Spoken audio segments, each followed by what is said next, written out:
What's going on? Today we're talking about Bianca Loves Makeup 91. If you don't know who she is, she does amazing makeup looks on Instagram. She goes live on Facebook and Instagram Live. She's a huge personality online. She also did a collab with Morphe Cosmetics and other makeup brands. Well, she went live and said something a little bit insensitive. Here's what she said. Here we go. No, I know, but I'm just saying, they have their own laws. And people can get murdered there and they don't solve the murders. Well, they can get murdered here and then go on the reservation. And they have their own laws if they want to. Yeah. No, but women go missing and, they don't do anything about it. Yeah, it's crazy. That's crazy. I thought that was crazy, too. I had no idea about that. I was like, I would never want to live there. I don't want to get murdered and killed. So after this happened, she posted a photo flipping the middle finger off, but then that photo is now deleted. She talks about that photo briefly, but she got a chance to sit down with a woman who educated her on what was really going on. Hi, I see everybody. I'm sorry, I'm not even ready for it you're to go okay. live. Usually I whatever. I think we're lagging. I'm glad I could join right now. I seen a lot of our Native American community had requested me to come and send a request to you. Perfect. I just want to introduce myself. Dance everybody. My name is Fawn Wood. My name is Fawn Wood. I come to you from the Satellite Cree Nation up here in Alberta, Canada. And yeah, I wasn't prepared to kind of come on live or anything like that, but I just thought on behalf of the Indigenous Native American community, not just up here in Canada, but in the US as well, they kind of wanted me to kind of speak, and I know you were looking for people to kind of educate you a little bit on how serious and how hard and how close that hit all of us with the comments yesterday. I myself, just from my own personal experience, I grew up, I'm actually on my reserve right now. I grew up here. And I think even if the comments that you made weren't intended to be disrespectful or come off as malicious, I think in the way that they were delivered, it kind of offended, not kind of, it did offend everybody, because the kind of what people like to refer to what they refer to what we're facing as Indigenous people as a pandemic itself. I'm not sure if you know the statistics behind the missing and murdered Indigenous women, but it's not just women. It's men, it's relatives, it's people. And it's something that goes unnoticed, not just across Canada, but all over America and all over the world. As Indigenous people, I know already it's really hard to get our issues addressed and brought forth and given the attention that they deserve and that they need, because we're seen already as inferior people. And I think with a platform like yours, I know a lot of people are saying you have a lot of Indigenous people that follow you, a lot of Native American people that follow you. And with a platform like that, when little comments that may have not been intended to be offensive in such a manner, it really blew up, because a lot of people, like I said, our Indigenous community, they look to you for answers like that. Like I'm actually visiting my sister right now, and she served as an ambassador for missing and murdered Indigenous women, so we're very well educated on all this kind of stuff. It's because she held the title, it was called Miss Manitowabi. And what they do is they take young female Indigenous youth and they appoint somebody to kind of spread awareness.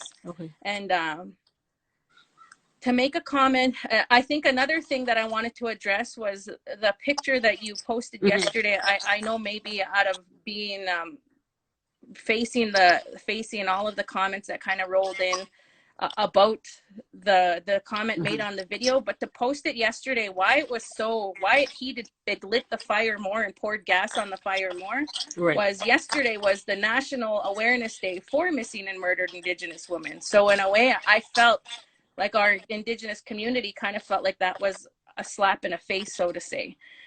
Yesterday was totally dedicated to that. And I've actually met families and relatives of these people who they have no closure. They don't, a lot of these cases up here in Canada and in the US, they don't have justice that was served for their lost loved ones.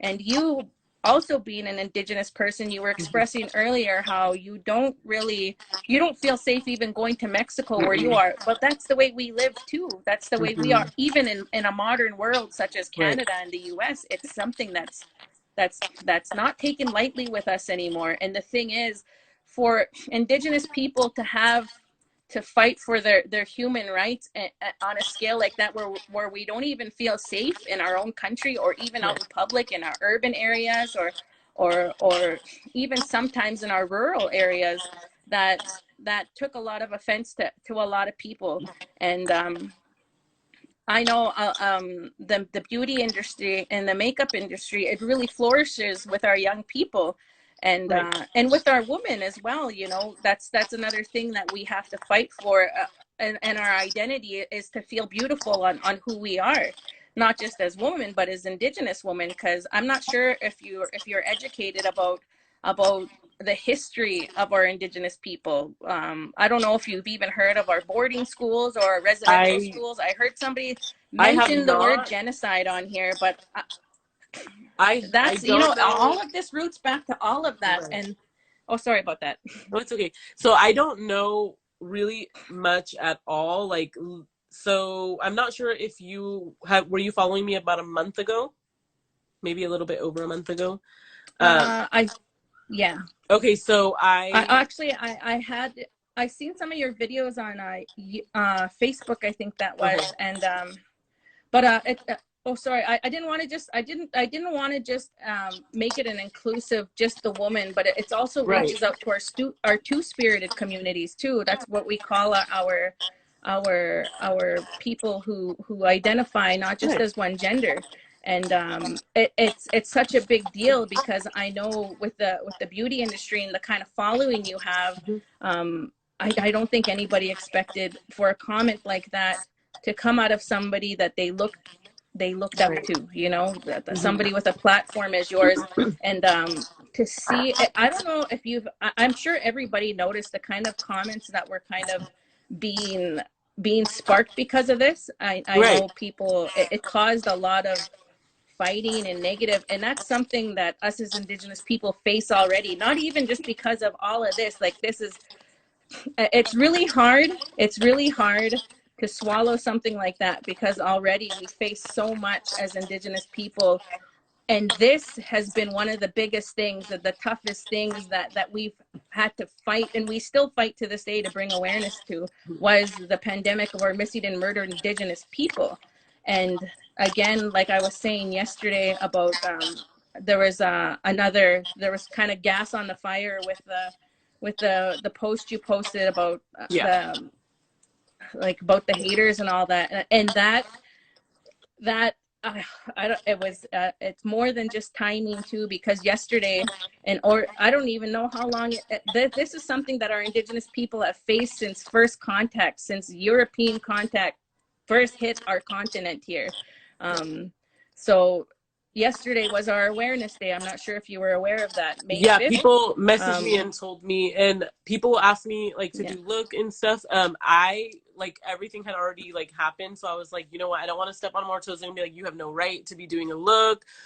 And so I really just didn't want to like step on any toes, I guess, like after it was already what it was. And so I was like, I would love to like help you guys bring awareness. I would love to do a look, but I really didn't think it was appropriate for me yesterday. And the picture that picture was taken before I even knew anything was even happening. So that night that I did the live, I got off the live, and I actually went to sleep and woke up in the morning and woke up to everything. So I literally had no idea even that anything was going to be blown up. When I woke up to all the messages, and I was like, what the hell happened? Like, I didn't know what had happened until I saw all of the screenshots and everything.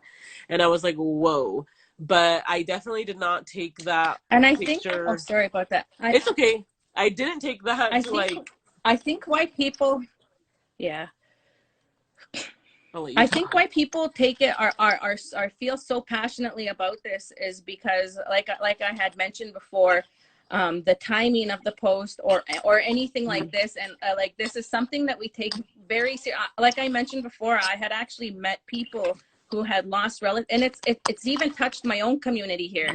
I know maybe it was just not being educated on reservations or anything like that, but one thing I'd like to say is I grew up on mine, and what a reservation is that we were like cattle were grouped to a certain part of the land, which wasn't even a good part for our people to live off of. Right. And these are our assigned places, and us native people being resilient and the way we are, we make best of it. And I don't know if you know, but a lot of our communities are very beautiful places. We thrive in culture, we thrive in language.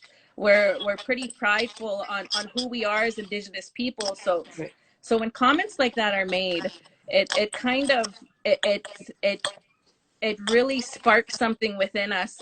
A lot of our people, we're generational survivors of generational trauma. You know what I mean?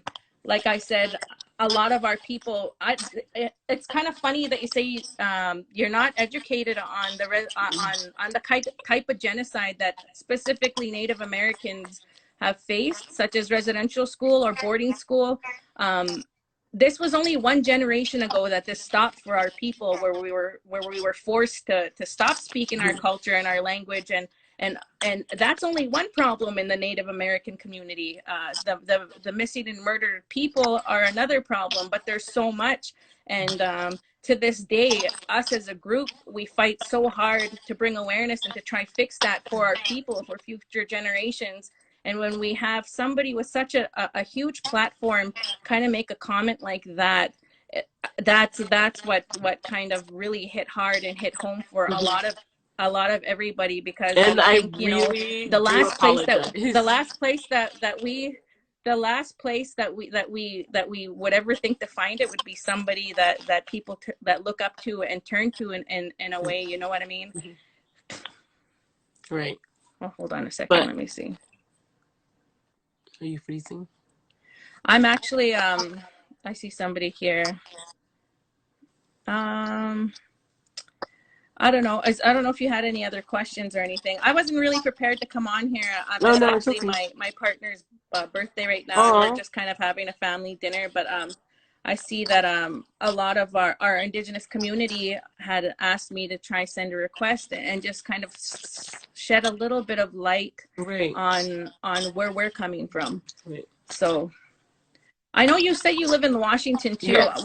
I have relatives there, and I don't know if you kind of know the statistics there too, but they have a high number of cases, especially around Seattle area of what we're all talking about here. Let me see. I don't see if anybody else. I see some people, but if there's anything else you would like to know, just let me. I'm sorry, my service isn't that great. Oh no, you're okay. We can hear you. We can hear you I perfectly. Okay. We can hear you perfectly. Like I said, I was talking about it earlier. I had no idea what MMIW was about a little over a month ago. No idea. I don't know if you know, but I wanted to talk about like murder mysteries and like do my makeup and then talk murder mysteries, because I really do like just mysteries, talk about missing people, and like bring awareness to cases that don't have a lot of coverage. And some of my Native American women were like, you should talk about the MMIW. And I was like, what is that? I literally did not know what it was at all.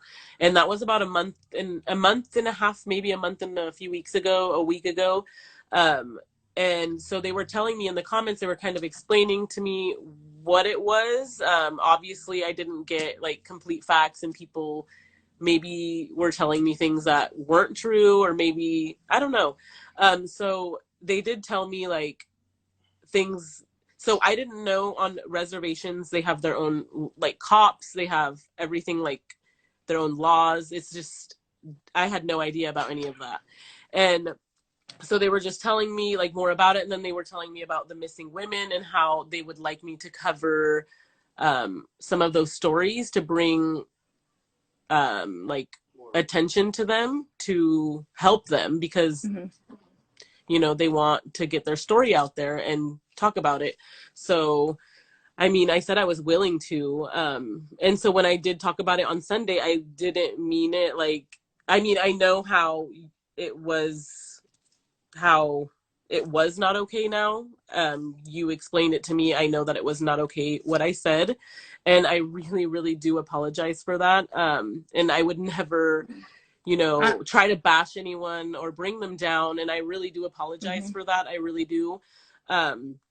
So, I mean, thank you for coming on. And I really think, oh, no problem. I really think that is the that's the struggle, though. That's exactly what the struggle is with all of this, is that a lot of people aren't aware of any of this information, and maybe in some kind of weird way, this has been a good chance for other people to kind of realize and find out more research, because it is a very sensitive topic for all of us, and it's a very real topic. It's something that's happening even to this day. And it's touched so many families all across North America. Like, I'm not just going to say this is a Canadian and American problem, but like, you know yourself, it goes down into Mexico. It's something that touches Indigenous people all across the world. And I think it's I'm pretty sure that every Indigenous person here knows or has heard of somebody who has been touched by this crisis. And I think that's why it kind of really kind of sparked that I don't even know what to call it, but it really sparked all of this from happening. And I hope everybody else here, I know I didn't want to come on here or rant or anything. I just wanted to speak our piece from a Native American community. I don't have a platform as big as yours, but I do know that if people wanted me to come in and kind of speak a little bit on behalf of us, that's what I wanted to share. And I hope everybody takes this opportunity to kind of do their research on there, because we all know that division between nationality or race is still out there, and it's something that we all feel. And that's only one problem, is that, but us, all of us Indigenous people, I think that it's really good to acknowledge these problems and bring attention to them and awareness, and that's, you know, having a one day out of the year such as yesterday, that's simply even not enough. But with everything happening and the way things went, I really appreciate you taking your time to talk to people and for accepting me to come on. I appreciate that. And I hope that this does something for everybody too, to see us two talking and to see the sincerity and how much you want to learn about this. And I appreciate that. Yeah. And I definitely, if you want to send me some links, if you want to come back on live and, you know, talk about some of your issues, and like, I would be more than willing to bring you on again. Obviously when you're like prepared, because right now you have some stuff going on. Oh yeah. Yeah, I was we're kind of just having a family day today, but definitely we can definitely stay in touch. And I know I could send you the resources. I know maybe it would be nice to do a follow-up after we kind of, you know, everybody says educate and stuff like that, and this is the beginning process. So I hope people notice that. And like I said, I appreciate you taking the time to talk to people and to inviting people like me on. And I hope my Indigenous community out there, I hope, you know, I hope I did you guys right by coming on, and I'm thankful that I hope people also what was I going to say about that? Being culturally sensitive to everybody. It's not just that. I know this had heated up a lot of people like that too, but I guess just proper education is the key here. And I just wanted to express myself how sensitive this subject is for us. I'm a witness to it, and I've spoke firsthand with people to it, and I've also witnessed the movement that has been happening to cause awareness and bring awareness to this. So I felt like, you know, when people asked me to come on, that I would just speak a little bit like that. So thank you for having me. Yes, thank you for coming on. I really appreciate it. Met Bianca before. She's a very nice, sweet, caring person. She has a very loving spirit about her. So I'm pretty sure she's 100% sincere about what happened. I think that we all make mistakes and we all say silly, dumb things that can be offensive, and I get it. So I think it's important to take the L, understand, and most importantly, educate ourselves so that we don't make the same mistake again. But most importantly, I want to know what you guys think about all the drama in the comments down below. And yeah, so hope you send her some love. I know she needs it. She's a great person. And yeah, like I said, what do you guys think about all the drama? Leave it down below. If you like the video, please give it a thumbs up. If you don't like the video, send it to your haters so when they watch it, they lost 10 minutes of their life and never get back. And I'll see you guys in the next video.